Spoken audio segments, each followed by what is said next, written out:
जब किसी मनुष्य की मृत्यु होती है तो केवल शरीर रुकता है, आत्मा नहीं। क्योंकि आत्मा तो चेतना है, ऊर्जा है, शिव और नारायण का अंश है। मृत्यु के क्षण में जब हृदय की धड़कन बंद होती है, तब आत्मा एक सूक्ष्म प्रकार के रूप में शरीर से निकलती है और उसके साथ उसका सूक्ष्म शरीर भी जाता है, जिसमें मन, अहंकार, स्मृति और सारे कर्मों के बीज होते हैं। गरुड़ पुराण बताता है कि मृत्यु के बाद आत्मा कुछ समय तक अपने पुराने शरीर के आसपास रहती है। उसे लगता है वह अभी भी जीवित है। वह अपने परिवार को देखती है, रोते हुए सुनती है, पर छू नहीं पाती।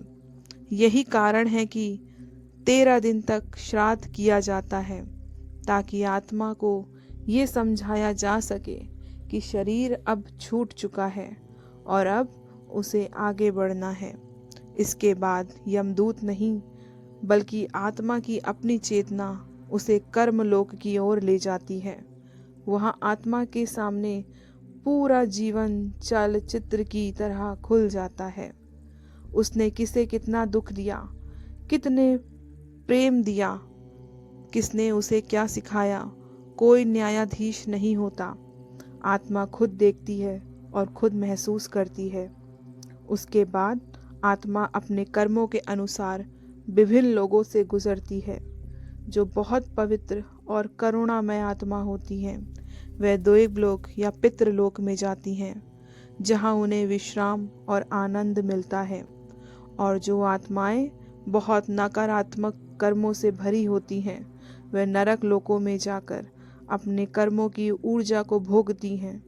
लेकिन ये सज़ा नहीं, बल्कि आत्मा की शुद्धि की प्रतिक्रिया होती है। जैसे आग में सोना तपकर शुद्ध होता है।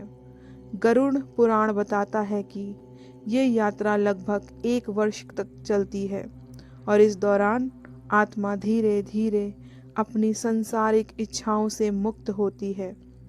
जब आत्मा का कर्म संतुलन तैयार हो जाता है और उसे फिर जन्म लेना होता है, वह माता पिता का चयन नहीं करती, बल्कि उसकी चेतना जिस स्तर की होती है, उसी स्तर के गर्भ में वह खिंच जाती है। यदि उसके कर्म अच्छे हैं तो वह ऐसे परिवार में जन्म लेती है जहां उसे शिक्षा, प्रेम, आध्यात्मिक अवसर मिले। और यदि उसके कर्म कठिन होते हैं तो वह संघर्ष, गरीब या पीड़ा वाले वातावरण में जन्म लेती है, ताकि पुराने कर्म पूरे हो सके। जन्म के समय आत्मा की सारी स्मृतियां मन से ढक दी जाती हैं, ताकि वह नए जीवन को स्वतंत्र रूप से जी सके। लेकिन उसकी प्रवृत्ति, डर, प्रतिभा और आकर्षण पुराने जन्मों से आते हैं। कुछ आत्माएं बहुत जल्दी लौट आती हैं, कुछ को वर्ष लग जाते हैं, और कुछ आत्माएं जो शिव, कृष्ण या परम सत्य को पहचान लेती हैं, उन्हें फिर जन्म नहीं लेना पड़ता। वे मोक्ष प्राप्त करती हैं और यही इस पूरे चक्र का अंतिम उद्देश्य है, आत्मा का मुक्त होना।